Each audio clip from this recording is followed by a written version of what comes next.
UKIP won nearly 4 million votes at the general election, but it's hardly full of happy bunnies. Nigel Farage's reinstatement as UKIP leader, just days after resigning, apparently, has triggered a week of insults and accusations, a bit like a civil war, with Mr Farage's allies accusing UKIP's one MP, Douglas Carswell, of attempting to lead a coup against the leader. So what's the story behind UKIP's inner turmoil? Here's our Giles. This weekend, following days of bitter infighting within UKIP, in his Clacton constituency, the party's only MP is mulling their future direction, whilst facing accusations that he has long been undermining Nigel Farage, telling The Times the leader needs to take a break. I'm suggesting he takes a break as leader. I'm not suggesting he takes a break from being leader. Clearly the National Executive has the authority, they're the ruling body. I'm told that they made a decision. I'm told it was a procedurally correct decision. He is the leader. But I think it's important that as leader he takes a break. And I think it's important that we work out how these complex questions are answered by a team. No one person has all the answers. It's those answers to UKIP's future that many in the party are concerned with. After a week that saw Mr Farage's once close ally, Patrick O'Flynn, say the man he claims is his political hero has become snarling, thin-skinned and aggressive, and a former treasurer called for the leader to step aside. A number of people have told me hostilities have broken out post-election because of two key advisers, Raheem Kassam and Matt Richardson.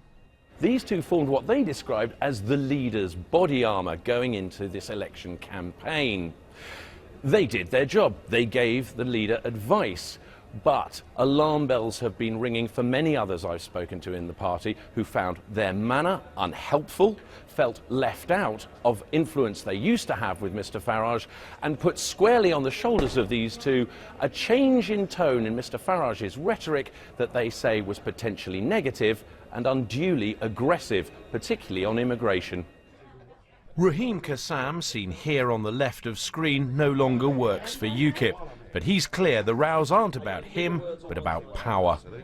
Well, I think what happened in the last 48 hours was an attempt at the party leadership. I think it was nothing short of a coup, and I hold Douglas Carswell and Patrick O'Flynn responsible for that within the UK Independence Party, assisted, funnily enough, by the UKIP press office itself. Do you really think that Douglas Carswell, who was a Conservative MP in a safe Conservative seat with a 12,000 majority, who gave all that up to stand shoulder to shoulder with Nigel Farage, do you really think that I'm not 100% pro UKIP and 100% wanting what's best for Nigel? Any credible party, any mature party that has just had an election campaign that didn't achieve the results that it wanted, quite normally and quite naturally and quite sensibly reflects on what went wrong and quite sensibly asks if there are alternative ways of making sure that we get what we want next time. You know, if the Liberal Democrats, for example, were suddenly to come onto your programme and say that they had decided that you know, all these key decisions had been taken and you know, the National Executive had appointed Nick Clegg as leader for the next 3 years and we were going to plough on, I think a lot of people would say, is that in the best interests of the Liberal Democrat Party? And I'm simply saying, is this in the best interests of UKIP? At the election, UKIP gained 3.8 million votes, came second in 120 seats. But now it faces a referendum on UK withdrawal from the EU. And some say comments like this from Mr Farage in the debates might not help.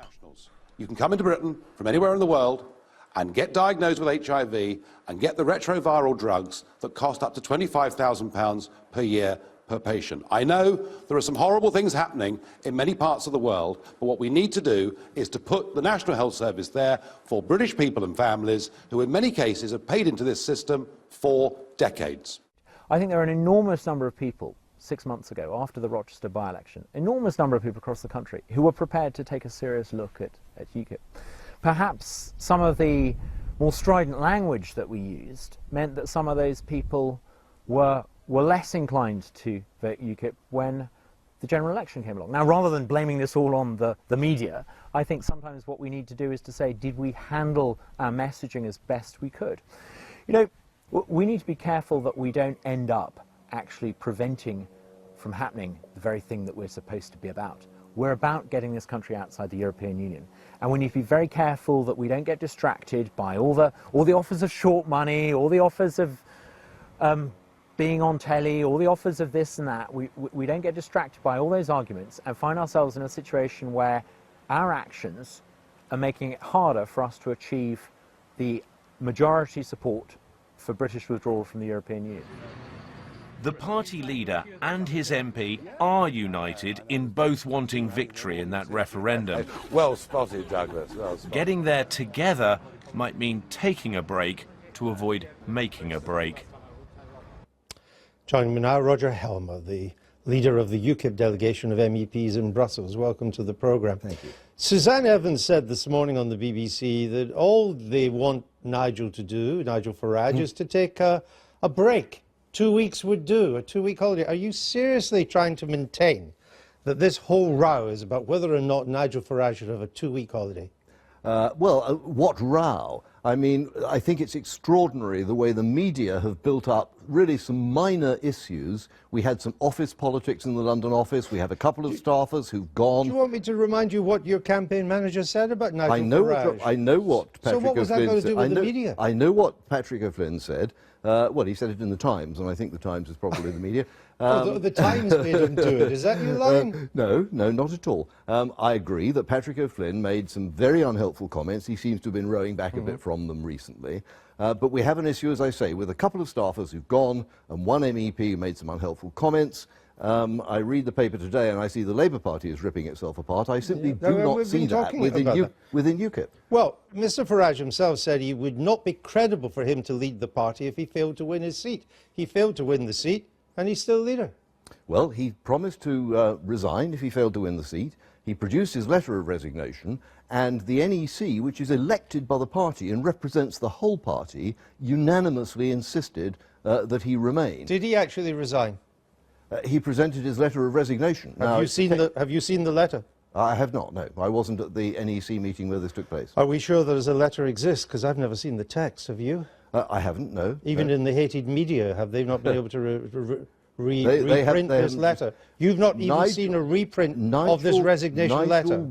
No, I haven't. Nigel went to the NEC and resigned. I don't think there's any dispute about that. The NEC said, I'm sorry, Nigel, we cannot accept your resignation. Did he submit a written letter of resignation? Well, I wasn't in the room when it happened, but the version that I have from members of the NEC to whom I have spoken, he presented his letter of resignation and it was rejected. He said on Friday there is one person agitating for a change and for a leadership election. Who is that? Well, you better ask him, not me. Certainly, Patrick... You haven't asked him who it is? You have no idea? Well, I know what is going on. I do not know precisely what Nigel was referring to when he said one person. I assume he was probably referring to Patrick O'Flynn, who made some very strident and off-court No, remarks. because if it had been Patrick O'Flynn, we would have known that, because he had gone public. Many people have taken this that he was referring to Douglas Carswell. Well, we just heard Douglas Carswell. Douglas Carswell has been very clear. I think Douglas is right that after an election, any party, all parties, should have an analysis of how the campaign went, should have a discussion of how the points were made, how the presentation of policy was made. There I agree. I think there are some points that Douglas is making where I wouldn't agree with his analysis, but that's a different matter. Should you not have had a leadership election simply to clear the airwaves? We would have done had it not been for the party, as represented by the NEC, insisting to Nigel that he remain. Surely the honourable thing would have been for Mr Farage to either kept to his promise not to stand or to say we should have a leadership election. Some people may not be happy. I am going to stand again, but let's have that election. He'd probably win, wouldn't he? He certainly would. So but why not that do it? is exactly what he expressed his intention of doing. It was exactly what he intended to do. The only reason he changed his mind was the insistence of the party. Overwhelming. I sat in my office and I've looked at the number of emails and texts and letters coming in from party members, activists all across the country, across my East Midlands region, saying he must stay. Douglas Carswell rather questions whether the NEC either was right to or had the power to overrule that resignation. I haven't got a copy of the party constitution with me. All I know is the account of what happened at the time, which is that the NEC unanimously called on Nigel to withdraw his resignation. He thought about it carefully for a short period in that meeting and then agreed to do what he was asked to do in the interests of the party, but also, I believe, of the country. We've spoken to a lot of people in UKIP on both sides of this argument. Well, there aren't many people on the other side of the argument, to be honest. We've certainly spoken to a lot. Maybe all of them, but we've certainly spoken to a lot. And it seems that what this argument is really about is about Nigel Farage, and it's about tone and style. It's about whether you go for your core vote or whether you try to broaden it, whether you attack immigrants coming in with HIV or the BBC audience for being too left-wing, or reach out beyond that core vote. And that's what it's really about, particularly with the referendum coming up. Well, where do you stand on that? One of the areas where I would disagree with Douglas is his assertion that immigration is not important in the EU debate. Because we just had a general election. I've knocked on huge numbers of doors, and my experience and my colleagues' experience is that one of the biggest issues, perhaps the biggest issue, on the doorstep is immigration, and immigration is intimately linked to free movement within the European Union. You cannot separate them. So I think we're right to talk about immigration. I think it would be a great negative for our campaign in the referendum if we failed to point out these issues. But is Nigel Farage the right person to be leading you into a referendum campaign?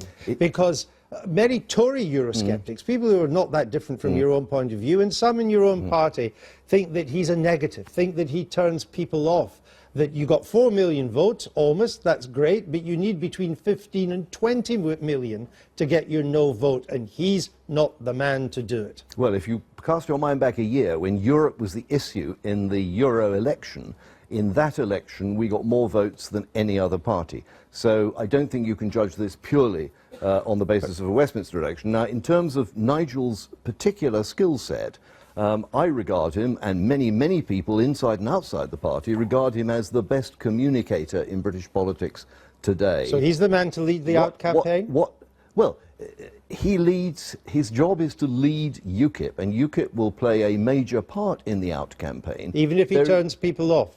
Well, I don't think he does turn people off. I say he is an excellent communicator. People admire Nigel because, unlike so many politicians, he tells it like it is. He says what he believes. He's like Marmite, love him or hate him, but you know he's saying what he thinks. You need someone who's not a Marmite to reach out to all these no votes or yes to leave votes. You need someone who isn't Marmite. What you need is somebody who is absolutely clear and informed on the issues and is able to communicate those issues.